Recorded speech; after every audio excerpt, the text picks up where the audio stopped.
back to our leading story on this day, where the Special Investigating Unit has obtained a court order to freeze accounts of businesses linked to allegedly irregular Gauteng PPE contracts. Now, for more details on the story, I'm joined by the SIU spokesperson, Kaizer Kganyago. Good to have you with us, Kaizer Kganyago.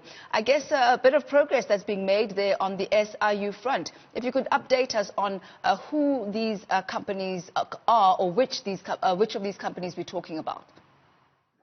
Yes, thank you very much, and thank you to your viewers. We have been following up on a lot of companies. As you might know, it's almost about 160 companies that we are following up in Gauteng only. And what has then since happened is we were tracking some of the bank accounts of these people. And in this particular instance, we saw an amount of about 38 million get into an account of one of the companies. And then from there, it was then spread out into all these other companies that we are freezing today. Therefore, we were following the money, and we found all these companies where the money went to. And that's why we then, at that point, when we saw that happening, we asked the Financial Intelligence Center to freeze the accounts so that the money cannot be used until we have finished with this investigation. And then they did that while we were preparing papers for us to go to the Special Tribunal, which was done yesterday, and the Special Tribunal gave us an interim order where all of those accounts are freezed, and each one of them must give reasons to the court on the 6th of September why the accounts should not be kept freezed until the investigation is done. We see that one of the companies implicated here is Royal Bata. What are the details around that? No, I don't think in this particular instance it is one of the companies that are there, because we did not see in this particular instance that the money went into their account.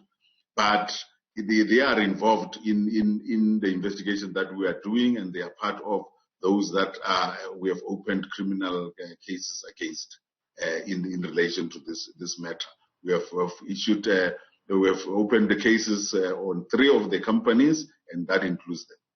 So the 3 companies there, Royal Bata, Lidla Structural Development, as well as Medi Waste. What are the details around these 3 particular companies?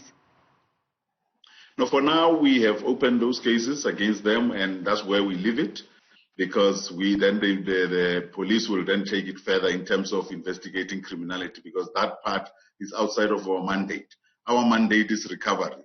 That is why we want to keep the monies in those bank accounts freezed, but also we went further to freeze the pension money for the former CFO of the Department of Health, because she had resigned when we had already said that she must be disciplined for her contribution in this matter. And therefore, now that she has resigned and she was serving a notice, she wanted to then cash out her pension money, and part of the order that we did yesterday was to freeze her pension money and instruct the pension fund not to pay the money until we are done with the investigation. And I'm sure that those investigations do continue. Thank you for that update, Kaizer Kganyago. That's from the SIU spokesperson, Kaizer Kganyago, on the latest regarding the SIU.